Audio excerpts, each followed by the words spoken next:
Elizabeth, from your perspective, what can the wider retail landscape learn from this strength? Is this like a unique case, or are there elements here that can apply elsewhere?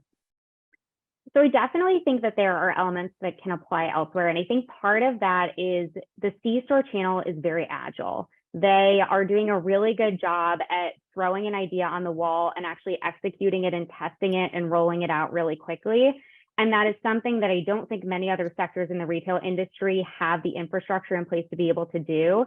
In my neighborhood in Los Angeles, 7-Eleven has been testing the autonomous delivery vehicles, and that's been a test that's been rolled out relatively quickly. Same thing with the electric charging stations. And I also think that C-stores, as you guys were just talking about, have done a really good job at building a brand that is relevant to consumers.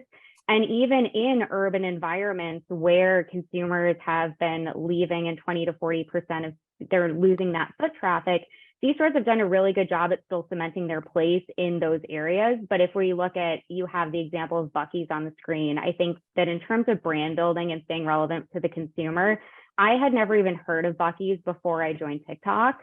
And the amount of love and relevance that these brands have been able to cultivate with consumers through social media and creating experiences that rival some of the biggest experiential retailers that we see across America.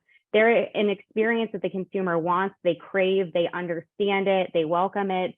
And that, I think, is another area that the entire retail industry can learn something from, that experiential doesn't have to be grand. It just has to be new and exciting for the consumer.